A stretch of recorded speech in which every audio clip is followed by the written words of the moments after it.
বিপ্লব, সেদিনের এই হে মার্কেটে শ্রমিকদের আত্মদানের মধ্যে দিয়ে গোটা পৃথিবীর মানুষ তারা উপলব্ধি করেছে, জানতে পেরেছে যে এই হাতগুলো স্তব্ধ হয়ে গেলে আমাদের এগিয়ে যাওয়া, আমাদের অগ্রগামী, আমাদের সভ্যতার চাকা সামনের দিকে গড়াবে না। তো সেই জন্যই এটি অত্যন্ত গুরুত্বপূর্ণ এবং আন্তর্জাতিক দিবস হিসেবে এটা পালন করা হয়।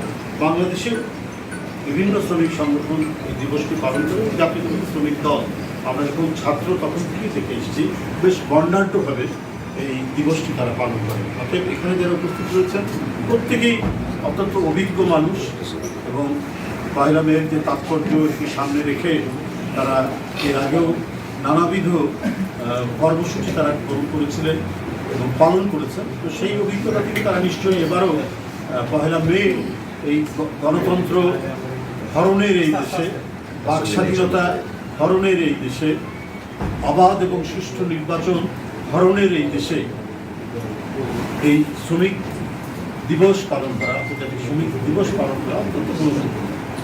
আমরা এখন যে লড়াইটা করছি অর্থাৎ অধিকার ফেরানো, অধিকার প্রতিষ্ঠা, পহেলা মে 1886 সালে তো এটাই তো ছিল অধিকার আদায়ের সংগ্রাম এবং সেখানে শ্রমিকরা। সুতরাং সেদিনের যে আত্মদান আর আজকে যারা এই গণতান্ত্রিক সংগ্রামে আত্মদান করছেন, নিজেদের জীবনকে উৎসর্গ করছেন, দুটা কিন্তু একই রকম, একই উদ্দেশ্য, অর্থাৎ যে অধিকারটা লুণ্ঠিত হয়েছে সেই অধিকারটা প্রতিষ্ঠা করা। সুতরাং জাতীয়তাবাদী শ্রমিক দল যদি এটিকে অত্যন্ত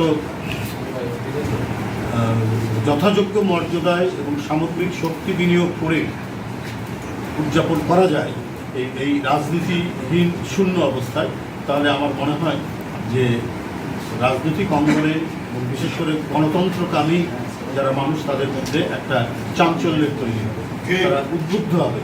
তো এইটা আপনারা আলোচনা করবেন কী ফর্মে করা যায়।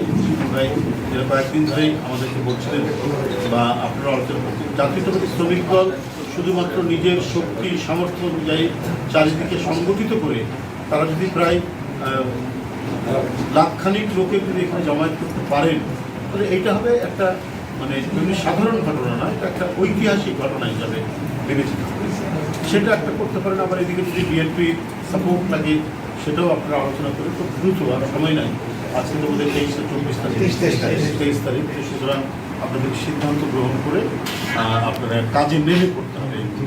কারণ এমনিতে কিন্তু খুব তীব্র খরতাপ চলছে, এই দাবদাহের মধ্যেই আপনাদের লোকজনকে জমায়েত করা এটা কিন্তু একটা কঠিন কাজ। সুতরাং এই কঠিন কাজকে বাস্তবায়ন করতে গেলে কঠিনভাবেই আপনাদেরকে পরিশ্রম করতে হবে, নামতে হবে এবং সংগঠিত করতে হবে। তো যাই হোক, আমি আর বক্তব্য বাড়াবো না। আপনাদের সামনের এই কর্মসূচি সাফল্যমণ্ডিত হোক এবং আপনারা সবাই যৌথ উদ্যোগে এটি সফল করবেন এই আশাবাদ ব্যক্ত করছি।